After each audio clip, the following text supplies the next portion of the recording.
Our top story this hour, the Parliamentary Ad Hoc Committee established to appoint a new public protector met this morning to sift through the list of names. Of those 70 names, 32 have been set aside due to their nominations not meeting the criteria as laid out in the advertisement posted by the National Legislature. Now, whilst there are what some MPs are describing as eminent people who have been nominated, like Chief Justice Raymond Zondo, as well as Judge President Dunstan Lambo, and several well-known advocates, their nominations did not fulfill the requirements needed by Parliament for them to be valid. Documents such as CVs, acceptance letters from nominees and qualifications were missing. The committee agreed that the onus was on the nominee to provide Parliament with all this information for MPs to consider the nomination. The 38 remaining nominations will be published for public comment. Shortlisting can only be done once the public has been given the opportunity to comment on the names. MPs have set aside the 26th of July for shortlisting.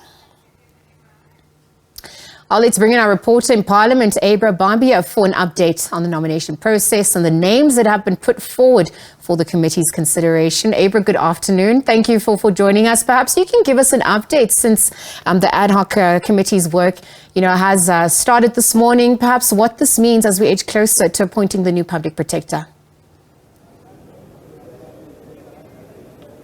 Good afternoon to you as well. Well, at the moment, we are just waiting for those names to be published on Parliament's website.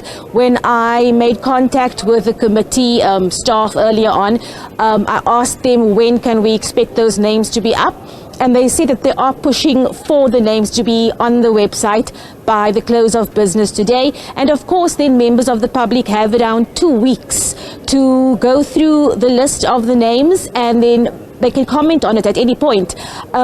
One thing that the committee did want to make clear is that although those 32 that were set aside were called invalid nominations, the names themselves are not invalid. It's just the way the actual nomination was put to Parliament, because there was quite a lot of information and documentation missing from the nomination. And prior to today, on Parliament's website, the criteria set out was very, very clear on if you are going to nominate somebody, you need to get an acceptance letter from that person. You need to provide Parliament with that person's CV and with the qualifications. And 32 nominees, their nominations came without any of those documents. So unfortunately, those nominees' names have been set aside. But for now, we are just waiting for Parliament to put the other 30 names up on its website, hopefully by close of business today.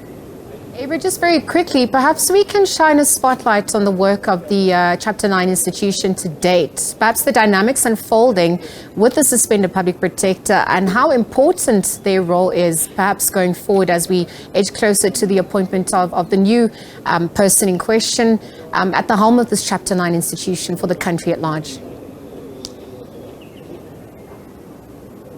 That is a very important question. Over the last few years, since the inception of the Office of the Public Protector in 1995, that office has evolved, and I've been speaking to analysts over the past few days and weeks as we inch closer to the new name being chosen, just to ask how has the work of this office involved? Now, first of all, the Office of the Public Protector is there to protect the citizen. So if you as a citizen, member of the public, are aware of any kind of maladministration or malpractice or irregularities happening in any sphere of government or entity, you can approach the Public Protector, and the Office of the Public Protector will then investigate those allegations on your behalf. So what I have been told by analysts is that a public protector, the incoming public protector, must be someone who has the respect of the public, someone who has the respect of the industry within which he or she operates. That's, of course, the judicial system,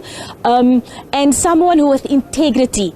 So how do you judge that beforehand? How do you judge that as you interview these people? Because there are names on the list that are known to us, but there are also names of people who we don't know. So how does a political party in the interview process judge whether that person has all the correct traits to be a public protector? The last round of interviews was 2016, the round where the current suspended public protector, Advocate Busisiwe Mkhwebane, that round of interviews, analysts members of the public, various spheres of the public, stakeholders, were very impressed with how Parliament ran that process because it was completely transparent. So I sat in those meetings in 2016 and I actually watched how these people were being interviewed, how they were being interrogated by MPs, and that was the first time I think that the public could actually engage, and not engage, but they could watch. So they would be able to see who their candidates are